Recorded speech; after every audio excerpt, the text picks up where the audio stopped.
কালু কাক আর গৌরী কাক দুজন মিলে জঙ্গলে ফলের জুস তৈরি করে বিক্রি করত। জঙ্গলের সমস্ত পাখিরা কালু কাকের জুস সেন্টারে এসে জুস খেত। আরে গৌরী, আমাকে তুমি এক গ্লাস আমের জুস দাও। আর গৌরী, আমাকে তুমি সমস্ত ফলের একটা মিক্স জুস সুন্দর করে বানিয়ে দিও। জুসে কিন্তু অবশ্যই বরফ দিতে ভুলো না। এমনটা কেন? আমি খাবো করলার জুস আর তুই খাবি কিনা মিক্স ফ্রুটের জুস। হ্যাঁ হ্যাঁ, তোমরা সবাই বসো, আমি এখনই দিচ্ছি তোমাদেরকে সবাইকে জুস। কালু তারপর মিক্সিতে জুস বানানো শুরু করে দেয়। গৌরী, তুমি আমাকে এক গ্লাস করলার জুস দেবে তো? সেটা তো খেতে খুবই মিষ্টি হবে। তুইও আমার মতো করলার জুসই খা। আরে নীলু মাসি, তুমিও একটা কাজ করো না, আমার মতো মিক্সড ফ্রুটে জুসই খাও। হায় রে আমার পোড়া কপাল, আমি যদি মনে করি আমি খাবো, সেটা তো খেতেও পারবো না আমি। কারণ তো তোরা সবাই জানিস রে, আমার তো সুগার আছে। আরে হ্যাঁ টুনটুনি, এই জন্য নীলু মাসি রোজ আমার এই জুসের সেন্টার থেকে করলার জুস খায়। আরে হ্যাঁ কালু, শোনো, আমার জুসে কিন্তু অ্যালোভেরা দিতে একদম ভুলো না যেন। কালু তারপর জলদি জলদি করে সমস্ত পাখিদের বলা জুস তাড়াতাড়ি তৈরি করে দেয়। সবাই যার যার জুস সব পান করে নেয়। গৌরী, আগে তোমার জুসের স্বাদ খুব ভালো ছিল, এখন মনে হয় তুমি একটু বরফটা বেশি মিশিয়ে দাও। ইস, ছি ছি ছি ছি ছি। আরে নীলু মাসি, তোমার জুসটা কতটা তেতো লাগছে গো। আরে টুনি, তুই জুসটা খাবি না তো পরিষ্কার বলেই দে না, আমি খেয়ে নিচ্ছি তোর জুসটাকে। নীলু মাসি তারপর টুনির জুসটাকেও পান করে নেয়। আরে বন্ধুরা, তোমরা সবাই কম চিনি খাও, নয়তো আমাদেরকেও ভবিষ্যতে নীলু মাসির মতো করলার জুস পান করতে হবে। আরে আরে চলো চলো, সবাই যার যার মতো পয়সা দিয়ে দাও সব। যার যার সব পয়সা গৌরী কাককে দিয়ে সবাই ওখান থেকে চলে যায়। আরে গৌরী, দিনের পর দিন কিন্তু তোমার জুসের স্বাদ পুরোই খারাপ হয়ে যাচ্ছে। ঠিক ওই সময় ওখানে জগা কাকও চলে আসে। বাবা, কতদিন হয়ে গেল আমি তোমার কাছ থেকে একটা রিমোটওয়ালা গাড়ি চাইছি, কিন্তু তুমি আমাকে তো কিনেই দিচ্ছ না। ওগো শুনছো, আজকে কিন্তু আমরা অনেক টাকা আয় করেছি। আজকে কিন্তু তোমাকে জগাকে একটা মোটর বাইক কিনে দিতেই হবে। আচ্ছা আচ্ছা ঠিক আছে জগা সোনা, আজকে আমি তোকে একটা মোটর বাইক কিনেই দেবো। কালু কাক খেলনার দোকান থেকে জগাকে একটা রিমোটওয়ালা হেলিকপ্টার কিনেই দেয়। তারপর জগা কাক ওখান থেকে খুশি খুশি হয়ে নিজের খেলনা নিয়ে উড়ে চলে যায়। কালু, চলো, আমাদের ফলের বাগানকে দেখাশোনা করতে যেতে হবে। ওইদিকে জগা কাক নিজের খেলনা নিয়ে সোনু আর পিঙ্কির কাছে চলে আসে। আরে দেখো বন্ধুরা, আমার বাবা মা আমাকে রিমোটওয়ালা এক হেলিকপ্টার গাড়ি কিনে দিয়েছে। জগা তারপর নিজের হেলিকপ্টারটা চালিয়ে ওদেরকে দেখায় আর জোরে জোরে নাচতে থাকে। ইয়ে! দেখলে বন্ধুরা, আমার গাড়িটা কত সুন্দর, তাই না? জগা, তোমার ওই হেলিকপ্টারটা আমাদেরকে কিছুক্ষণের জন্য খেলতে দেবে? না রে বাবা, আমি আমার এই খেলনাটাকে তোমাদের দুজনের সাথে শেয়ার করব না। আমি নিজেই আমার হেলিকপ্টারটাকে এখনো ঠিক করে খেলাই করলাম না, আর তোমাদেরকে দেওয়ার পরে যদি আমার এই হেলিকপ্টারের চার্জই শেষ হয়ে যায়, তখন আমি কি করে খেলবো? যদি তোমাদের এরকম খেলনা নিয়ে খেলতে ইচ্ছা করে, তবে তুমি তোমাদের মা বাবাকে বলো না এরকম খেলনা কিনে দেওয়ার জন্য। এমনটা বলার পর জগা কাক নিজের খেলনা নিয়ে ওখান থেকে উড়ে চলে যায়। অহংকারী কোথাকার একটা, যদি খেলতেই দেবে না আমাদেরকে, তাহলে এখানে নিয়ে কেন এসেছিল আমাদের কাছে? পিঙ্কি মা, ওই রকম বলতে নেই। ওর যখন নিজের মন ভরে যাবে তারপরে দেখবে ও ওর নিজের খেলনাটাকে তোমাদের সাথে নিশ্চয়ই শেয়ার করবে।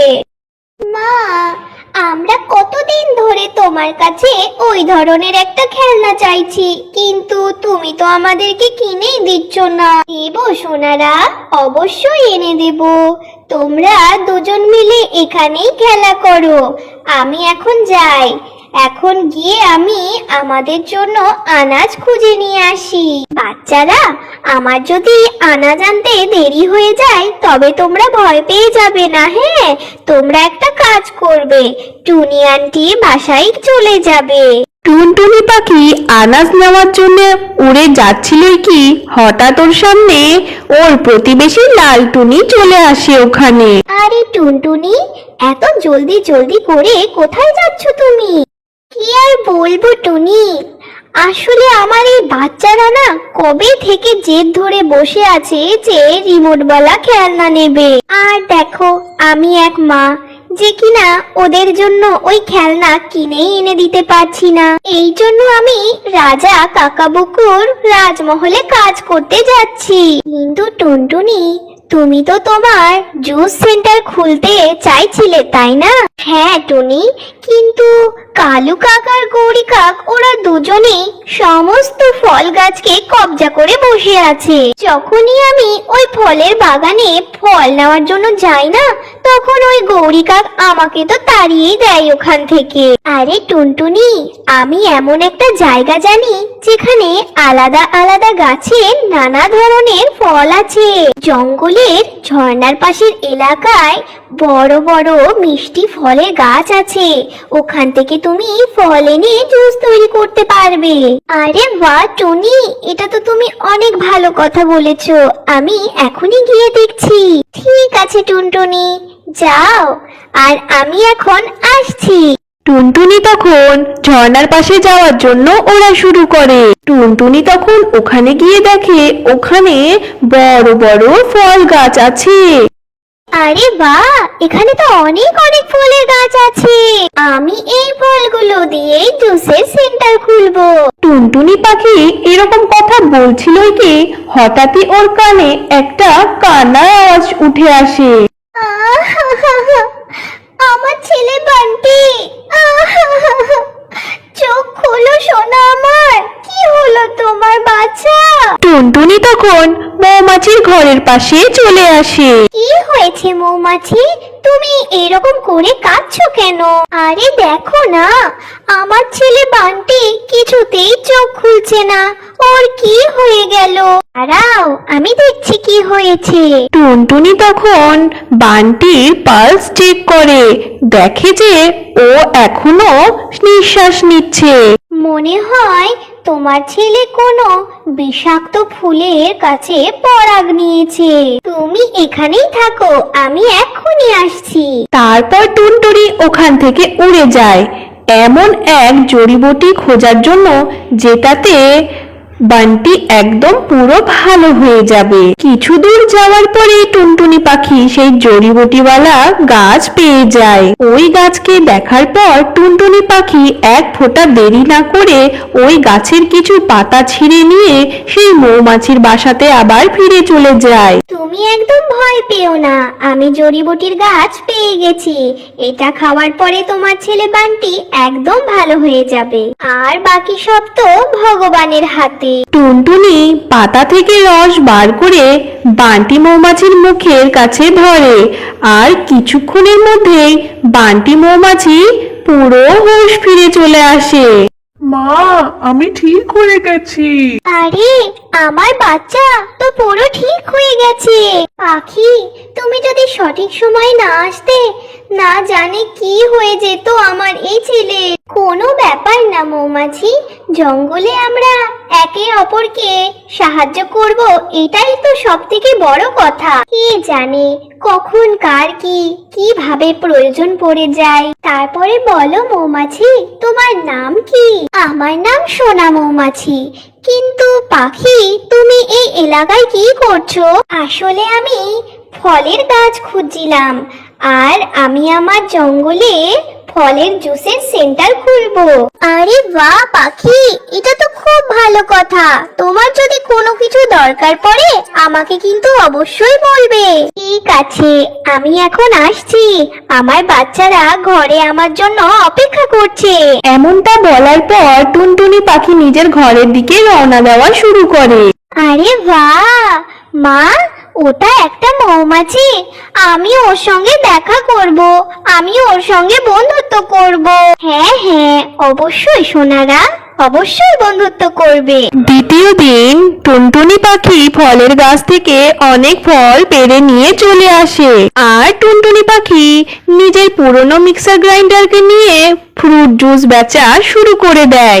জঙ্গলের সমস্ত পাখিরা টুনটুনির ফ্রুট জুস বিক্রি করা দেখে খুবই খুশি হয়ে যায়, আর ওর দোকানে সমস্ত পাখিরা ফ্রুট জুস পান করা শুরু করে দেয়। আরে বাহ বাহ বাহ টুনি, কি সুন্দর তুমি জুস তৈরি করেছো, একদম জল ছাড়া। কিন্তু এর মধ্যে যদি একটু বরফ দিতে স্বাদটা মনে হয় আরো ভালো হতো। না টুনি বোন, বরফ দিলে তো স্বাদটা আরো বাজে হয়ে যাবে, কারণ আমি আমার জুসের স্বাদ একদম খারাপ করতে চাই না। আরে হ্যাঁ, এবারই আমি বুঝতে পেরেছি কালু কেন ওর জুসের মধ্যে ভরে ভরে বরফ ভরতো। ওর জুসটাকে পোষানোর জন্য আমাদেরকে চিনি ভরা জল খাইয়ে ভুলিয়ে রাখতো। আরে কালু, এইভাবে চলতে থাকলে তো আমাদের ব্যবসাটা তো পুরো লোপাট হয়ে চলে যাবে। কি হবে কালু? আরে গৌরী বৌদি, তুমি একদম চিন্তা করো না, আমি সব দেখে দিচ্ছি। এর একটা ঠিক ব্যবস্থা করে দেবো আমি। বুড়ো কাক টুনটুনির ফলের গাছের সমস্ত ফল রাতারাতি তুলে কালু কাকের বাসায় নিয়ে চলে যায়। আরে বুড়ো কাক, তুমি এত ফল কোথা থেকে তুলে নিয়ে আসলে? আরে গৌরী বৌদি, আমি জঙ্গলের সমস্ত ফলের গাছ থেকে সমস্ত ফল তুলে নিয়ে চলে এসেছি। কি? সব গাছের থেকে মানে? সব গাছ থেকে মানে সব গাছ থেকেই পেরেছি। দ্বিতীয় দিন যখন টুনটুনি পাখি ফলের গাছ থেকে ফল নেওয়ার জন্য যাবে, গিয়ে দেখে কি গাছের সমস্ত ফল ফাঁকা হয়ে গিয়েছে। কেউ সমস্ত গাছের ফলগুলোকে পুরো লোপাট করে নিয়েছে। হে উপরওয়ালা, এরকম কাজ কে করলো? এরকম করার ফলে সে কি বা মজা পাবে? টুনটুনি, তুমি একদম চিন্তা করো না, আমার কাছে কিছু জামের বীজ আছে।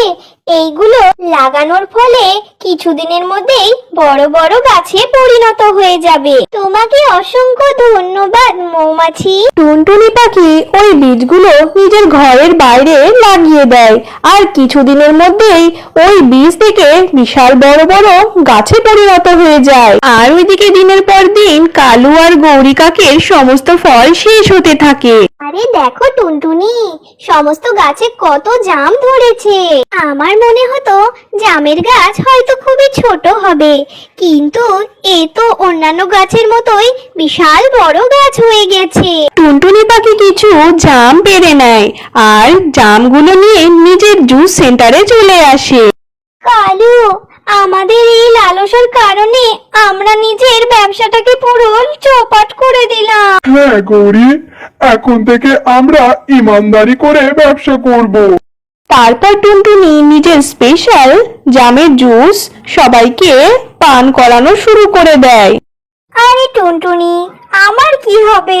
নীলু মাসি, তোমার জন্য আছে তো স্পেশাল করলা, অ্যালোভেরা আর জামের বীজের জুস। এই কথা শোনার পর সমস্ত পাখিরা জোরে জোরে হাসতে থাকে। এরপর কালু কাক আর গৌরী কাক টুনটুনি পাখির কাছে ক্ষমা চায়।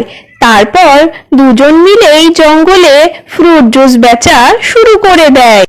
তো বন্ধুরা, আজকের এই টুনটুনি পাখির কাহিনীটা তোমাদের কেমন লেগেছে অবশ্যই কমেন্ট করে জানাবে, আর লাইক আর সাবস্ক্রাইব করতে একদম ভুলো না। দেখা হবে পরের কোনো এক টুনটুনি পাখির সুন্দর কাহিনী নিয়ে। Bye bye.